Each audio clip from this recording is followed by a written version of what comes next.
Assalamualaikum warahmatullahi wabarakatuh. Selamat datang di Bagong Cerpen, tempat di mana cerita tak hanya didengar, tapi juga menyisakan jejak di benakmu. Malam ini, aku akan membawamu ke sebuah kisah yang mungkin membuatmu sedikit gelisah, terutama saat lampu dipadamkan dan malam mulai berbisik. Sebelum kita mulai, tekan tombol like dan subscribe, karena kisah kelam jarang datang dengan peringatan. Tarik napas, pastikan pintu tertutup rapat, dan biarkan hanya suara ini yang menemanimu. Cerita segera dimulai. Satria tak pernah benar-benar ingin kembali ke desanya. Bukan karena ia melupakan asal-usul, tapi ada sesuatu di sana yang membekas dalam diam. Sebuah rasa takut yang tak pernah selesai. Setelah lebih dari 10 tahun merantau di Jakarta, kabar kematian Mbah Darmo, kakek yang membesarkannya, membuatnya terpaksa pulang. Perjalanan malam ke desa Giripeni ditempuhnya dengan bus kecil yang kini jarang beroperasi. Di kursi belakang, hanya dia sendiri. Supir tua tak banyak bicara, hanya sesekali melirik lewat spion, seolah ingin memastikan Satria belum berubah pikiran. Masih banyak yang jaga makam Mbah Darmo, supir itu berucap tiba-tiba. Suaranya parau, pelan, tapi bukan manusia semua. Satria menoleh. Maksud Pak? Si supir hanya mengangguk kecil, seolah mengunci mulutnya sendiri. Sepanjang sisa perjalanan, hanya suara jangkrik dan gesekan daun kering di atap bus yang menemani. Sesampainya di Giripeni, hawa desa itu terasa berbeda. Udara dingin lembab, langit malam tampak lebih gelap dari biasanya, dan pohon-pohon bambu di pinggir jalan berdesir seperti berbisik. Rumah Mbah Darmo berdiri tua di tengah ladang kering, dinding kayu gelap, dan atap yang separuh runtuh. Di Serambi sudah menunggu Pak Dewarto, kakak almarhum Mbah Darmo, duduk dengan mata sembab tapi ekspresi datar. Kamu sudah berubah, Tri, tapi matamu masih sama. Masih nyimpan takut. Satria tidak menjawab. Ia melangkah masuk ke rumah yang dulu begitu dikenalnya. Bau kayu lembab dan kemenyan menyambutnya. Di sudut ruang tamu, foto Mbah Darmo tersenyum kecil, seolah menyambut kepulangannya dengan ironi. Malam itu, Satria tidur di kamar lamanya, tapi tidur tak benar-benar datang. Sekitar pukul 2 dini hari, suara langkah kaki terdengar dari arah luar kamar. Lambat, berat, seperti seseorang yang berjalan sambil menyeret beban. Ia membuka pintu tapi tak melihat siapapun, hanya lorong gelap dengan dinding yang dipenuhi lukisan tua. Salah satunya adalah lukisan lelaki berjubah hitam berdiri di tengah sawah dengan mata putih melotot. Keesokan paginya, ia mendapati bekas telapak kaki basah di depan pintu kamarnya. Bentuknya aneh, panjang seperti kaki manusia, tapi hanya 3 jari. Pak Dewarto yang melihatnya hanya berkata pelan, "Kamu belum benar-benar kembali, Tri, tapi mereka sudah tahu kamu ada di sini." Satria mulai merasa bahwa kepulangannya bukan sekadar mengantar jenazah. Ada sesuatu yang menunggunya, sesuatu yang sudah menanti sejak ia pergi. 3 hari setelah pemakaman, udara di Giripeni makin terasa berat, seolah angin pun enggan bergerak di desa itu. Satria menghabiskan waktunya membersihkan rumah Mbah Darmo. Di belakang lemari tua yang nyaris lapuk, ia menemukan sebuah kotak kayu kecil, terkunci rapat. Di atasnya tertulis satu kalimat dengan arang hitam. "Wong sing ora siap, ajan delok, jero." Satria diam cukup lama menatap tulisan itu. Bahasa Jawa halusnya sudah mulai pudar karena tinggal di kota terlalu lama. Tapi maksud kalimat itu cukup jelas. Ketika hendak membukanya, Pak Dewarto tiba-tiba muncul di ambang pintu. "Kotak itu lebih baik tidak dibuka sekarang," ucapnya tanpa intonasi. Satria menoleh. "Apa ini, Pak D? Kenapa disembunyikan?" Pak D tak menjawab langsung. Ia masuk, duduk di kursi bambu lalu membuka rokok klobot. Asap rokoknya mengepul pelan di udara yang dingin. "Waktu kamu kecil, kamu pernah kerasukan. Mbah Darmo bilang, ada yang nyantol di sukma kamu waktu kamu main ke sumur tua di belakang rumah. Kamu sakit berhari-hari. Sejak itu Mbah mulai ajarkan ilmu beda sukma, bukan untuk jadi sakti tapi untuk bertahan." Satria terdiam. Ingatannya kabur soal masa kecilnya. Tapi samar-samar, ia ingat sumur tua itu, dan rasa dingin yang naik dari dasar perut tiap kali melewatinya. "Apa isi kotak ini?" tanyanya akhirnya. "Isinya bagian dari dirimu yang lama," jawab Pak De pelan. "Dan mungkin bukan cuma milikmu." Malam itu suara langkah kembali terdengar. Kali ini dari arah dapur. Satria memberanikan diri mengecek. Dapur itu gelap, hanya diterangi lampu minyak kecil. Di tengah ruangan, pintu menuju sumur tua terbuka, lebar. Angin dingin bertiup dari dalamnya membawa bau anyir dan basah. Ia mendekat, pelan. Ketika hendak menutup pintu sumur, ia melihat bayangan seseorang berdiri di balik uap tipis di dalam sumur. Sosok itu diam, tak bergerak, tapi matanya menatap lurus ke arahnya. Hitam, kosong. Satria mundur, napasnya tercekat. Ia menutup pintu, sumur dengan cepat mengganjalnya dengan kursi. Keesokan paginya Pak De sudah tidak ada. Hanya ada secarik kertas di meja dapur. "Aku ke rumah Bu Pinem, cari Slamet. Jangan buka kotaknya. Jangan buka sumur itu. Belum waktumu." Dan di luar rumah, tanah di sekitar sumur tampak lembab, seolah ada yang keluar atau menunggu dibuka. Desa Giripeni tampak lebih sepi dari biasanya. Bahkan ayam pun tak berkokok pagi itu. Satria duduk di tangga depan rumah Mbah Darmo, memandangi sumur tua di kejauhan. Rasanya sumur itu kini seperti pusat dari segalanya. Ia belum tahu pasti, tapi nalurinya tahu. Sesuatu sedang bergerak di balik batas dunia yang ia kenal. Menjelang siang, datang seseorang yang tak asing, Bu Pinem. Wanita, paruh baya yang dulu dikenal sebagai dukun beranak dan tukang pijat di desa. Ia datang dengan selendang hitam dan keranjang pandan kecil. "Pak Demu titip ini," katanya, menyerahkan botol kecil berisi cairan coklat pekat. "Oleskan ke pusar ubun-ubun dan telapak kaki sebelum tidur. Jangan tanya kenapa, nurut wae." Satria mengangguk pelan. Di mata Bu Pinem ia melihat sorot yang tak ingin menjelaskan lebih jauh. Sorot orang-orang desa yang percaya bahwa tak semua harus dijelaskan dengan logika. Sore harinya, Satria menyusuri jalan setapak menuju pemakaman keluarga. Tanah merah masih basah di atas pusara Mbah Darmo. Ia membawa bunga dan segelas kopi hitam, seperti yang biasa kakeknya minum tiap sore. Di tengah sunyi itu, seorang lelaki tua menghampirinya. Wajahnya keriput, tapi matanya tajam. Ia mengenalkan diri sebagai Pak Pur, penjaga makam. "Kamu cucunya Darmo ya?"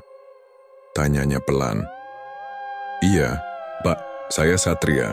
Pak Pur duduk di batu nisan tua merokok kretek yang baunya menyengat. "Kamu tahu, mbahmu dulu bukan orang biasa. Dia belajar dari jalur yang berat. Ilmu bedah sukma itu bukan buat sembarangan orang. Bisa keluar dari tubuh sendiri, bisa lihat yang tak kelihatan. Tapi ada harga." "Harga apa?" tanya. Satria. Pak Pur memalingkan wajah, matanya menatap ke arah hutan di seberang makam. "Kalau kamu keluar dari badanmu terlalu jauh, kadang yang balik bukan kamu lagi." Malam itu Satria mencoba oleskan ramuan dari Bu Pinem. Aroma rempah dan minyak gosok memenuhi kamarnya. Ia tertidur dalam gelisah dan saat terbangun semuanya hening. Tapi tubuhnya terasa ringan. Ia menoleh ke tempat tidur dan melihat tubuhnya sendiri masih terbaring. Jantungnya membeku. Dari sudut kamar, sosok gelap berdiri, tinggi, kurus dan tak berkepala. Sosok itu berjalan perlahan ke arah tubuhnya yang tertidur, mengangkat tangannya yang kurus dan menyentuh dahi tubuh Satria. Dan sebelum semuanya gelap, ia mendengar suara dari kejauhan, suara Mbah Darmo. "Tri, cepat balik, sebelum yang lain masuk." Satria terbangun dengan tubuh basah oleh keringat, napasnya berat. Ia menatap tangannya sendiri, meragukan keberadaannya. Semuanya tampak normal, tapi ada yang tidak utuh. Sesuatu terasa hilang, seperti sebagian dirinya tertinggal di tempat lain. Di meja kayu sebelah tempat tidur, ada goresan baru yang tak pernah ia lihat sebelumnya. Huruf-huruf Jawa kasar tergurat dalam, "Wis dibukak, wektumu wes cedak." Hari itu ia tidak bisa tenang. Pak Dewarto belum kembali, dan ponselnya tak ada sinyal. Desa Giripeni seperti menutup dirinya dari dunia luar. Ia kembali membuka kotak kayu yang pernah ia temukan. Kali ini, tak dikunci. Di dalamnya hanya ada secarik kain kafan kecil, satu gelang akar bahar hitam, dan selembar kertas tua yang sudah hampir rapuh. Kertas itu berisi tulisan tangan Mbah Darmo. Kalau kau baca ini berarti mereka sudah mencium jejakmu. Jangan percaya. Bayanganmu sendiri. Jangan biarkan mereka tidur di tubuhmu. Ilmu ini bukan warisan, tapi utang. Satria merasakan sesuatu seperti menekan dari dalam dadanya. Ia teringat malam ketika ia keluar dari tubuhnya. Ia merasa ringan, bebas. Tapi sejak saat itu mimpinya dipenuhi oleh suara-suara, jeritan, tawa perempuan, dan sosok laki-laki buta yang terus berjalan di balik kabut, memanggil namanya. Hari ketiga setelah Pak De menghilang, Bu Pinem datang lagi. Kali ini wajahnya tegang. Pak Demu belum pulang karena ia lagi ngalangin pintu yang kamu buka waktu kamu keluar. Ucapnya dengan nada datar. Apa maksudnya, Bu? Bu Pinem membuka ikat pinggangnya, memperlihatkan bekas luka seperti cakaran di perutnya. Kalau kamu nggak belajar nutup pintu itu, yang keluar nggak cuma satu, yang nunggu giliran juga. Satria diam, tangannya gemetar. Kamu harus ke Pasarean Pitu malam ini, lanjut Bu Pinem. Sendiri, bawa gelang itu. Kalau kamu berani belajar, mungkin masih bisa diselamatkan. Tapi kalau tidak, kamu cuma akan jadi wadah. Malamnya, Satria menyiapkan diri. Gelang akar bahar di pergelangan tangannya kini terasa berat seperti besi. Ia berjalan ke hutan di belakang desa. Pasarean Pitu, kompleks kuburan tua tempat 7 dukun ilmu hitam dikubur ratusan tahun lalu, tersembunyi di balik kabut dan pepohonan tua yang tumbuh bengkok. Langkahnya terasa asing di tanah itu. Angin berhembus pelan, membawa bau tanah basah dan dupa terbakar. Sesekali terdengar bisikan, atau mungkin hanya suara dedaunan. Saat sampai di tengah Pasarean, ia melihat lingkaran batu di tanah. Dan di tengahnya, bayangan tubuhnya sendiri berdiri, tubuh Satria. Tapi wajahnya datar, matanya kosong. Satria membeku. Tubuh itu mulai bicara, suaranya datar dan rendah. Aku lebih siap daripada kamu. Sebelum ia bisa bergerak, suara tangis perempuan terdengar dari balik pohon. Lalu tawa, lalu jerit anak kecil. Langit tiba-tiba gelap, dan Satria sadar, malam itu ia bukan datang untuk belajar, ia datang untuk bertarung. Satria terbangun di tepi Pasarean Pitu, dengan tubuh yang kaku dan lemas. Pagi belum datang, hanya kabut tebal yang menutupi setiap sudut hutan. Ia tidak tahu bagaimana bisa sampai di sana, atau berapa lama ia tertidur di tanah. Namun, satu hal yang pasti, sesuatu sudah berubah. Gelang akar bahar di pergelangan tangannya terasa panas, seolah menyatu dengan kulitnya. Ketika ia mencabutnya, ia mendapati bahwa gelang itu telah meninggalkan bekas luka di kulitnya, membentuk lingkaran hitam seperti bekas yang terbakar. Di sampingnya, ada sebuah batu besar yang tertutup, darah segar. Satria tidak tahu darah siapa itu, namun ada satu hal yang ia ketahui. Darah itu bukan miliknya. Dengan langkah goyah, ia kembali ke rumah. Bu Pinem sudah menunggu di depan rumah, matanya menatap tajam, seperti sudah tahu apa yang terjadi. Sudah terbuka. Pintu itu sudah dibuka, Tri, ucap Bu Pinem dengan nada datar seolah tak terkejut lagi. Sekarang semuanya akan mengikuti jejakmu. Satria menelan ludah. Apa yang harus saya lakukan, Bu? Bu Pinem menatap langit yang mulai terang. Kamu harus belajar menutupnya. Kalau tidak, yang keluar itu bukan kamu lagi. Bisa jadi, kamu akan menjadi penunggu yang lebih kuat daripada yang sebelumnya. Kalau mereka berhasil masuk, mereka bisa mengambil alih. Dan itu, tak akan ada yang bisa kembali. Di tengah penjelasan Bu Pinem, Satria merasa sesuatu mengintip di sudut pandangnya. Seperti ada seseorang yang berdiri jauh di ujung jalan desa, memandanginya dengan mata kosong. Ketika ia melihat lebih dekat, sosok itu menghilang. Malam itu, suara langkah kembali terdengar. Kering, seperti langkah seseorang yang berjalan tanpa alas kaki. Langkah itu semakin dekat, semakin jelas terdengar. Tapi ketika Satria keluar, tak ada siapa-siapa. Tiba-tiba, di dalam rumah, terdengar suara berat yang memanggil namanya. Suara itu bukan berasal dari mulut manusia, namun seolah dari ruang lain. Suara yang seolah datang dari balik dinding, dari dalam tanah. Tri, kembali ke dalam tubuhmu, atau biarkan mereka masuk. Panik. Satria berlari menuju kamar, meraih gelang akar bahar, dan mencoba menutup telinga. Namun semakin ia berusaha menutup telinga, suara itu semakin keras. Seperti ada yang merayap dalam pikirannya, merasuk ke dalam jiwa dan sukma. Lalu, saat Satria menatap bayangannya di cermin, wajahnya berubah. Tidak lagi seperti dirinya, melainkan sosok lelaki yang tampak lebih tua, dengan wajah penuh bekas, luka dan tatapan kosong. Ia terhuyung mundur. Dalam cermin itu, matanya tidak lagi ada. Yang ada hanya kekosongan hitam yang memandangnya dengan tajam. Satria memekik, lalu suara itu kembali bergema. Jika kamu tidak kembali ke tubuhmu sekarang, kamu akan menghilang selamanya, atau yang satu lagi akan menggantikannya. Satria tahu, waktunya hampir habis. Ia harus segera menemukan jalan untuk menutup pintu itu. Jika tidak, segala yang ia kenal akan hancur.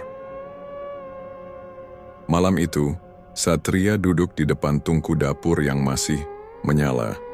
Api kecil di sana terasa lebih hidup dari biasanya, seperti menyimpan mata. Di luar, suara burung hantu bersahut-sahutan, tapi yang membuatnya tak bisa tidur bukanlah suara malam, melainkan bisikan dari dalam dirinya sendiri. Ia mulai mendengar suara perempuan yang menangis. Tangis itu tidak terdengar dari luar, tapi dari dalam dadanya. Seolah ada yang tertahan, tertawan di dalam dirinya. Ia menemui Bu Pinem keesokan paginya. Wajah wanita itu lebih pucat dari biasanya. Ilmu bedah sukma itu, Tri, bukan cuman membuka mata batin, tapi membelah ruhmu sendiri dari ragamu, katanya lirih. Dan kalau kau keluar terlalu jauh, ruh orang mati bisa menumpang di dalam tubuhmu. Satria terdiam. Siapa yang menangis itu, Bu? Tanyanya akhirnya. Bu Pinem menarik napas panjang, lalu membuka selembar foto tua.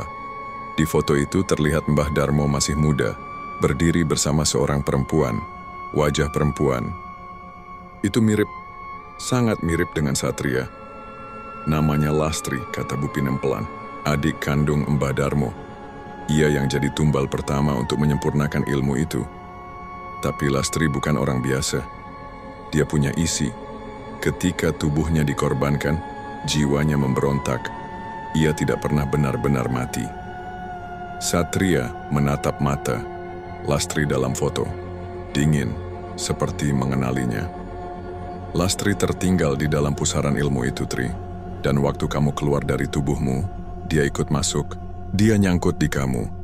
Deg, dia yang menangis di dalam saya. Bukan menangis, dia sedang menunggu kesempatan. Dan kamu sedang jadi wadahnya. Malam berikutnya, keadaan makin buruk. Cermin-cermin di rumah Satria mulai retak satu persatu. Lampu minyak sering padam sendiri, dan setiap ia terpejam, ia masuk ke dunia yang sama. Jalan setapak, kabut tebal, dan suara langkah mengikuti dari belakang. Namun kali ini dalam mimpi itu, ia menemukan sebuah rumah kayu tua. Rumah itu berbeda. Rumah itu seperti pernah ia tinggali. Di dalam rumah itu ia melihat sosok perempuan berdiri menghadap dinding, rambutnya panjang, mengenakan kain putih lusuh, suaranya lirih. Masih ingat aku? Satria terhenti. Perempuan itu berbalik perlahan, memperlihatkan wajah yang tak asing. Wajah itu persis seperti wajah ibunya saat muda, tapi pucat, dengan mata merah membusuk. Namaku Lastri, dan tubuh ini milikku dulu. Sebelum Satria bisa menjawab, ia diseret keluar mimpi oleh jeritan keras. Ia terbangun di rumah. tapi tidak di tempat tidurnya. Ia berada di ruang tengah, duduk bersila di atas tikar pandan, dikelilingi lilin menyala. Tubuhnya berlumur tanah dan ada garis merah tertulis di dadanya. Tangannya menggenggam segenggam rambut basah, dan di pintu rumah Pak Dewarto berdiri. Wajahnya kaku, bajunya compang-camping. "Aku gagal ngalangin dia, Tri," ucapnya berat. "Kamu harus siap, dia mau ambil yang belum selesai. Dan itu, kamu." Pak Dewarto berdiri diam, tubuhnya gemetar. Matanya menatap kosong ke arah Satria, seperti sedang melihat sesuatu yang tak kasat mata di belakangnya. "Dia sudah setengah. Masuk," kata Pak De. "Ragamu sudah bukan milikmu sepenuhnya." Satria ingin bicara, tapi mulutnya keluh. Kepalanya berdenyut, dan di dalam pikirannya suara Lastri mulai terdengar lebih jelas. Tidak lagi seperti bisikan, tapi seperti orang yang berdiri tepat di belakang telinganya. "Lepaskan, biarkan aku hidup kembali. Cukup sekali, kamu sudah membuka pintunya. Aku hanya menyeberang." Satria menunduk, telapak tangannya masih menggenggam rambut basah yang entah dari mana asalnya. Di sekelilingnya, api lilin berkedip-kedip, seperti ketakutan. Pak Dewarto meletakkan kendi kecil di depannya. Di dalamnya ada air keruh dan serpihan abu. "Itu sisa pembakaran pusaka Lastri," kata Pak De. "Mbah Darmo dulu bakar ini buat mengurung jiwanya. Tapi sejak kamu bedah sukma waktu malam pertama itu, segelnya rusak." Satria mengangguk lemah. "Aku harus tutup pintunya," katanya lirih. "Tidak cukup menutup," sahut Pak De. "Kamu harus lawan dia, di tempat asalnya." Malam itu Pak De dan Bu Pinem menuntun Satria ke sebuah lokasi yang bahkan orang desa tak berani dekati. Sendang petak siji, mata air di tengah hutan yang dulunya digunakan untuk laku-lelaku para dukun tua. Tempat itu diyakini sebagai lorong antara dua dunia. Sebelum memasuki sendang, Satria diberi minum air campuran akar bahar dan bunga 7 rupa. Rasanya pahit dan membuat tenggorokannya panas. Begitu ia meminumnya, pandangannya gelap dan ia terjatuh, masuk ke dalam ruang tak bernama. Di dunia itu tak ada waktu, tak ada suara, hanya kabut, tanah berlumpur, dan bisikan-bisikan yang seperti berasal dari ribuan mulut yang tak punya wajah. Satria berjalan perlahan. Di kejauhan ia melihat dirinya sendiri atau sosok yang menyerupainya, berjalan membelakanginya. Ia mengejarnya, tapi makin ia mendekat, dunia di sekelilingnya mulai berubah. Pohon-pohon berbalik arah, tanah menjadi merah, dan langit tak lagi memiliki warna. Di tengah-tengah kehampaan itu, Lastri menunggu. Tubuhnya putih seperti mayat yang sudah lama dikubur. Matanya merah, dan rambutnya menjulur ke tanah, bergerak seperti akar hidup, tapi wajahnya seperti ibunya sendiri. "Kenapa? Kamu tidak biarkan aku kembali? Aku hanya ingin hidup lagi. Aku tidak jahat. Aku dikorbankan," bisiknya. Satria mematung, hatinya goyah. Ia tahu kisah Lastri adalah tentang dendam dan pengkhianatan, tapi tubuhnya bukan tempat untuk menebus itu semua. "Ini tubuhku, bukan tempatmu kembali," ucap Satria pelan tapi pasti. Lastri tersenyum, wajahnya berubah seperti makhluk tanpa daging, jeritannya menggema, dan kabut menutup semuanya. Dalam kegelapan itu, Satria mengucap mantra yang ia ingat dari catatan Mbah Darmo, sebuah ajian penutup pintu sukma. Tak dengan keyakinan penuh, tapi dengan seluruh niatnya yang tersisa. "Sukmaku bali, ragaku tetap. Kang metu bali, kang asing metu, kang endhelik sirna." Kabut runtuh, jeritan berhenti, dan tiba-tiba Satria terbangun dalam tubuhnya. Kali ini benar-benar tubuhnya. Di sekelilingnya, Pak De dan Bu Pinem tersungkur. Lelah tapi lega. Api lilin padam perlahan. Udara kembali sunyi. Namun ketika Satria menatap ke cermin tua di dinding rumah, ia melihat matanya.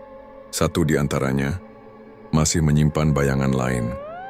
Sudah 3 hari sejak upacara di Sendang Petak Siji, Satria tetap hidup. Namun setiap malam, ia tidak tidur. Karena tidur berarti kembali ke tempat itu. Dunia kabut, jerit, dan wajah Lastri yang perlahan berubah menjadi bagian dari dirinya sendiri.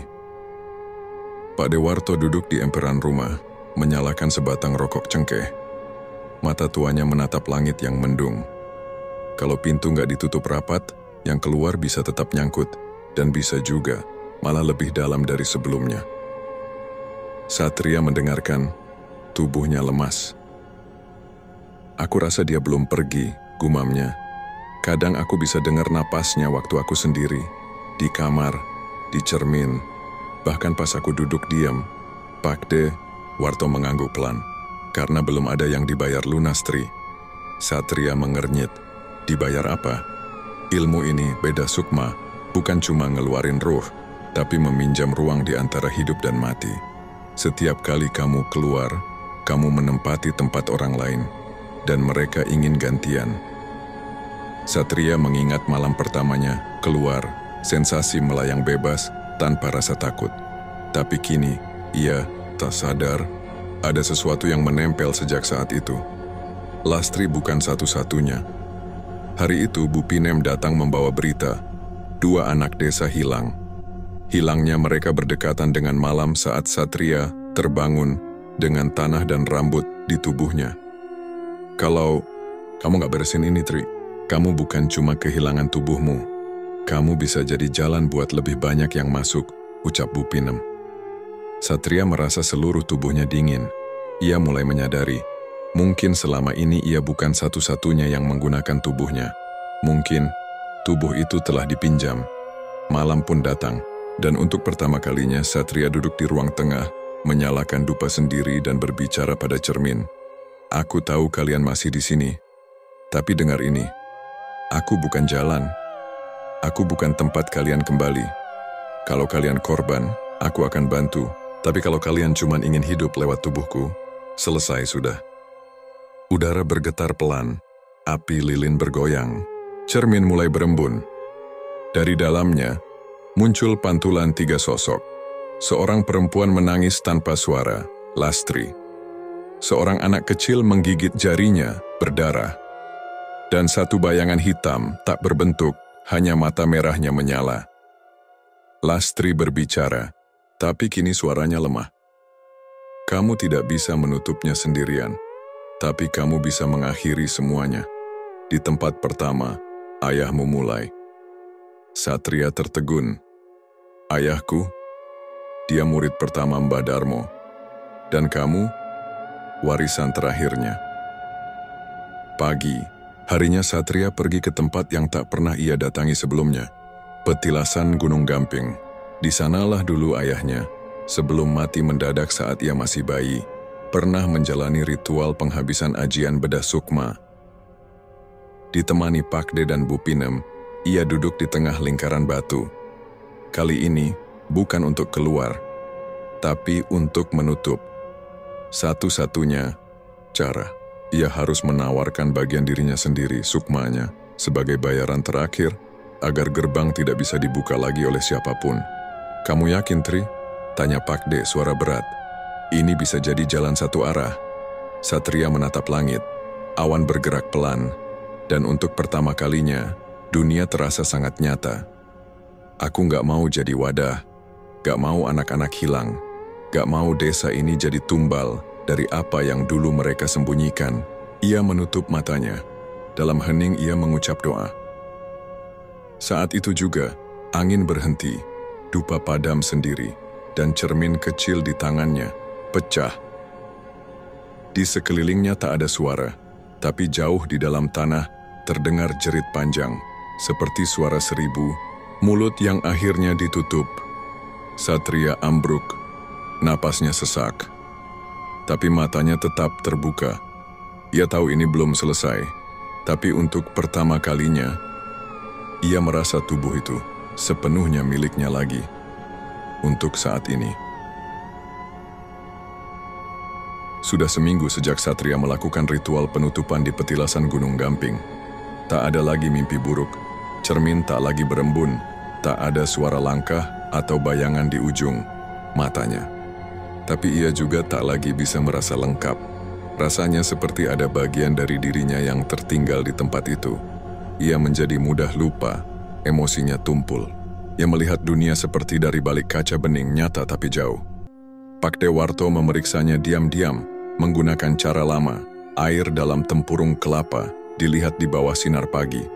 Wajah Satria memantul dengan kabur. Sukmamu belum kembali. Utuh, gumamnya. Bupinem datang membawa kotak kayu warisan ayah Satria. Kotak itu dulu disimpan oleh Mbah Darmo dan baru diserahkan setelah Satria melewati laku sempurna. Di dalamnya, selembar kain lusuh dengan raja kuno dan sepucuk surat dari ayahnya. Untuk anakku, jika kau membaca ini, berarti kau telah membuka jalan yang tak bisa ditutup setengah hati. Aku dulu mencoba kabur dari ilmu ini, tapi aku gagal, dan bagian dari diriku tetap tertinggal. Jangan ulangi salahku. Kau harus menyempurnakan atau kau akan menjadi wadah seperti aku dulu. Satria menggenggam surat itu dengan gemetar. Ia kini tahu, ayahnya dulu bukan mati karena serangan jantung seperti kata orang. Ia lenyap karena tubuhnya tidak lagi bisa menahan terlalu banyak jiwa. Selama ini Satria hanya ingin keluar dari lingkaran itu, tapi jalan keluarnya bukan menolak melainkan menyelesaikan. Malamnya ia masuk kembali ke ruang ritual. Kali ini sendirian, tak ada dupa, tak ada mantra, hanya keheningan dan dirinya sendiri. Ia duduk, memejamkan mata, tidak untuk bedah sukma, tapi untuk mencari kembali bagian dari dirinya yang tertinggal. Tiba-tiba ia berdiri di tengah ruangan gelap yang kosong, tak ada kabut, tak ada lastri, tapi ada dirinya sendiri berdiri berbalik arah seperti waktu itu. Satria memanggil. Sosok itu menoleh, wajahnya sama tapi matanya kosong. "Kenapa kamu tinggalkan aku?" tanya sosok itu. Satria mendekat perlahan. "Aku nggak ninggalin. Aku cuma nggak tahu kalau kamu tertinggal." "Sekarang kita bukan satu lagi," bisik sosok itu. "Kamu hidup, aku separuh mati." Satria mengangguk pelan. "Kalau kita bersatu lagi, kamu ikut ke dunia yang keras. Gak ada tempat sembunyi. Lebih baik begitu daripada diam di ruang kosong ini." Dan dengan tenang mereka saling tatap. Satria membuka kedua tangannya dan sosok itu melangkah perlahan masuk ke tubuhnya. Dingin, nyeri, tapi utuh. Satria membuka mata. Untuk pertama kalinya sejak ritual, ia bisa merasakan tangannya sendiri, berat, hangat. Dunia tidak lagi seperti di balik kaca. Ia menatap cermin kecil yang tergantung di dinding. Tak ada bayangan lain, tak ada wajah asing. Tapi di sudut ruangan ia melihat siluet samar ayahnya. Diam, menatap, seolah berkata, "Kamu telah menyelesaikan apa yang dulu tak bisa aku lakukan." Dan kemudian sosok itu menghilang, perlahan, bersama malam yang terasa sangat sunyi, tapi bukan mencekam, hanya sunyi. 3 bulan berlalu sejak malam itu. Satria tinggal sendiri di rumah warisan Mbah Darmo. Padewarto sudah kembali ke kampung seberang dan Bupinem kembali berdagang jamu keliling. Desa menjadi tenang, tidak ada anak hilang, tidak ada berita kematian mendadak. Tapi bagi Satria keheningan itu bukan berarti selesai. Ia kini hidup dalam jeda yang aneh, antara dunia biasa dan dunia yang pernah ia buka. Setiap pagi, ia menyalakan dupa, bukan sebagai ritual, tapi sebagai pengingat bahwa tubuh ini pernah jadi milik banyak jiwa. Ia menulis ulang semua yang pernah ia alami, bukan untuk dibukukan, bukan untuk diviralkan, tapi disimpan, dilipat rapi, dan dikubur di bawah pohon beringin tua di belakang rumah. Biar nanti, kalau ada yang penasaran, dia baca dulu sebelum nekat buka gerbang lagi, gumamnya sambil menimbun lubang tanah. Orang-orang di desa mulai melupakan semua kejadian aneh yang pernah terjadi. Mereka senang membungkus horor dalam kesimpulan sederhana. Angin malam, kebetulan, atau sudah takdir. Tapi malam itu, saat Satria sedang menyapu halaman, seekor kucing hitam lewat. Diam-diam menatapnya, lalu duduk di depan pintu. Di lehernya, tergantung gelang akar bahar milik Lastri. Satria mendekat pelan. Kucing itu hanya menatap, lalu berdiri dan berjalan menjauh ke arah ladang kosong yang dulu digunakan Lastri dan kelompoknya untuk melakukan semadi. Satria mengikuti, Tapi sampai di batas ladang, kucing itu hilang, tanpa jejak. Hanya ada satu bekas tapak kaki, kecil seperti milik anak perempuan. Satria menunduk. Ia tidak ketakutan. Ia hanya menyadari satu hal, tidak semua yang tertutup akan tetap terkunci. Kadang, yang pergi hanya menunggu gilirannya untuk pulang. Bukan untuk menuntut, tapi sekadar diingat. Keesokan harinya, ia memasang pagar kecil dari anyaman bambu di depan rumah. Di atasnya digantung potongan papan bertuliskan, "Ajian bedah Sukma, jangan dilakukan tanpa pamit." Dan sejak itu, tak ada yang mencoba lagi. Bukan karena takut, tapi karena tahu. Beberapa gerbang memang tak perlu dibuka.